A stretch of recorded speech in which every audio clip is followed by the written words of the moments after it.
His quotes and his actions haven't added up all season. They don't line up to me.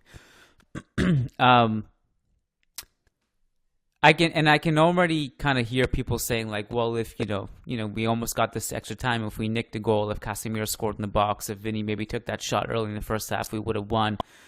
Then you wouldn't have reacted this way. No, we've always been process oriented more than results oriented. We would have said the same thing because like we just look at what's going on in the field. It's not just about results. First of all, tonight we were knocked out of one of the major tournaments we're competing for. I think I would consider that a fail. That's an L.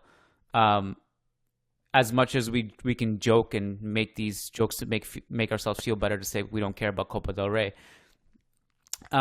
I certainly don't want to be eliminated every single season like this. And you're right, by the way. Like the fact, this idea of Copa del Rey being the place where we develop players is the biggest myth ever. It's just not a place to develop players at all.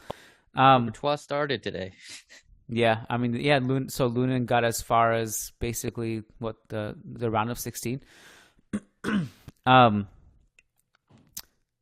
Ancelotti said after the game, he was questioned about the subs or the lack of use of other players more so than the starting lineup, and he was asked about the fact that Jovic and Bale and Hazard, these guys didn't get in, and he said. And I'll just bring up my Twitter for a sec because I actually tweeted out the quote. But he said that he basically turned it back on the journalists and said, why aren't you asking about Carvajal and Vallejo and Ceballos and these guys? Are they being punished too because they didn't see the field? Why are you only asking me about Jovic and Hazard and Bale? What do you make of a quote like that? I get it. Like he's just trying to be fair to everyone, but I think the game circumstances called for players more with qualities like Hazard, Bale, Jovic, more so than it did Carvajal, Vallejo, or Ceballos. And so I think that's why the question was directed to him, and that's why he basically took the cop-out answer. But it's... I mean, the other thing about all this, Kian, is that you not only do the subs start at 0 and they basically had no rhythm, but it's definitely going to cause problems within the dressing room, or at least like no player is happy not playing. Like end of discussion. If you get 0, like even if you come off the bench, you'll be angry, but at least you'll be happy afterwards if you got some minutes and you played well and made an impact, you'll be happy. You feel like you contributed to the game.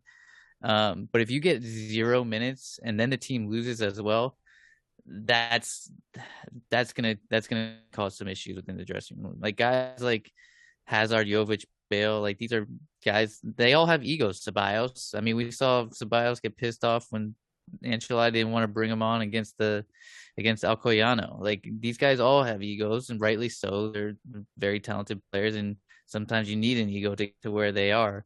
But it's not going to sit well in the dressing room if you're not kind of integrating the rest of these players. You only trust 12 to 14 players. It's not going to settle well for the rest of the team. And I think we even saw a report from ABC in a couple months earlier in the season where Davide apparently talked to Carlo and told him we need to make subs earlier and kind of try and incorporate more players, but it really hasn't taken off at all. My other rebuttal to what Carlo was saying, that look at, I guess, the player profile that was needed. If you look at what was unfolding today at San Mamés, it was that Real Madrid's ball progression was really, really bad. I've never seen such a disconnect. Or rarely have I seen such a disconnect. Marcelino said after the game too, like what we were able to do, we were able to disconnect Real Madrid's offense and create basically a block in that build-up, and our mid-block was very effective in doing so. Like, it's one thing to say that the front three did nothing. And then it's another thing, that another problem is that the ball just wasn't crossing the halfway line. It was circulating between the defenders. And there was that one crazy one, like, where Militao just clears it, like, inexplicably in possession when there's like it's like he just kicks it basically all the way out of bounds to the opposing goal line. And they're just during a build-up phase. It was almost just like a clearance, like I got nothing. Apart from like the first 4 minutes or so, I thought like some of the movement between lines and passing was fine and fluid, but it just basically disappeared and evaporated after that. But so they, Modric and Kroos, they were being hounded. They also looked off too. They weren't having their best games. There was a clear disconnect between midfield and attack. So when Ancelotti says, why aren't you asking about Vallejo? Well, to be quite polite, Carlo, Vallejo stinks. And he's not going to fix your build-up in a game like this. That's why we're not asking about him. Ceballos, fair. I actually think Ceballos might have helped in a game like this.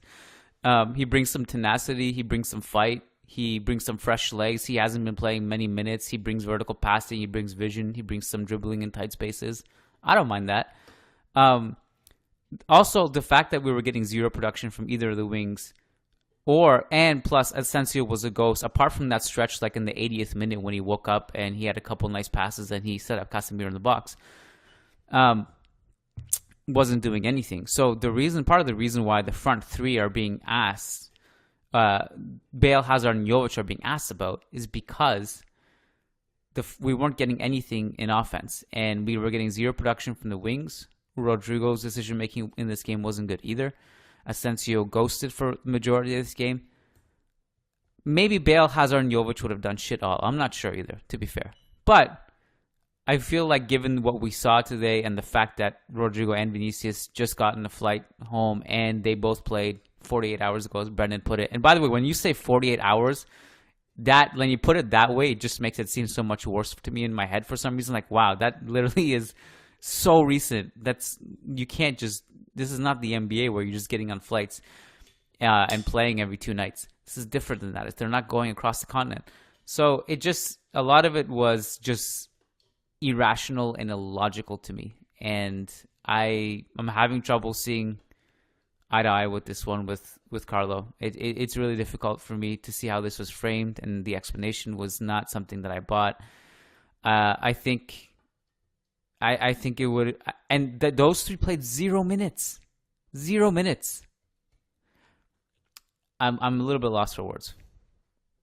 Honestly, if I'm Mauricio Pochettino and PSG, I'm looking at Marcelino's blueprint and what he did, because what Carlo wanted to do in this match was just counter and be able to use the speed of Vinicius, Rodrigo, and Asensio on the counter, but we couldn't feed them. We couldn't string 2 passes together. The mid block that Athletic Bilbao imposed, and just like the intensity of their play, how they pressed and how they closed. Like, if it was, I actually loved watching some of their defensive sequences and just their shape, and like the 5 players they had combined between the front line and the midfield, just they kept their shape so perfectly, and just like anything that we tried to play in the middle, it was impossible. And then once Vinny got it, they hounded him, put 3 players around him, denied him the space to try and run. And so all our counterattacks were nullified. Carlo's plan went to shit like as soon as the game started. And that's kind of another issue for me with Carlo in this match, is that he never made any changes. Like, it was clear as day, all over my timeline at halftime, nobody was happy with the first half performance. It was awful, one of the worst in the first half. Everyone expected changes. The false 9 wasn't working. Yet we went out and did the same thing. Nothing changed. And the match basically played out exactly the same way. And that's where the frustration really lies. Even his substitutions, honestly, I don't think Isco as a false 9, I think we would have preferred just a pure striker. And then Camavinga, I don't think he was the answer in this type of game. You mentioned how we didn't have any progressive passes. Put Ceballos in, or put Isco in as central midfielder. Like, Camavinga wasn't the guy to put in there. Yeah. This is the other thing with Carlo, is that he tries to ride out the storm, or it's like a combination of that, and he just thinks it's going much better than we perceive it. I can't remember which game it was, but it was I remember it was a game. I think it was one of the Champions League games this year, but I can't remember for sure. It was like in the fall, and we were going over like we were discussing like all the things that were going wrong. It was a terrible performance, and Carlo after the game was like, the reason I didn't make any subs was because what we were doing was working, and we were just all like, what? Like, okay, you're the like, you're the La Decima winning manager, or I guess. Um, but then there are games like this where you're just like, dude, if you don't change something, literally you we're about to be eliminated. Um, I mean, it's weird because when Berenguer scored, I almost felt like it was a relief, like someone just put me out of my misery. I was like, I finally like it was like it was like getting cut up with blades, but then finally someone taking a bullet to my skull, and I was like, finally, this is over. No extra time. We don't have to sit through this. He literally said after the game, I was saving subs for extra time, as if it was even a given we were going to get there, and as if we didn't need fresher legs sooner. So I don't see if you're going to save legs for extra time, like I don't really understand why.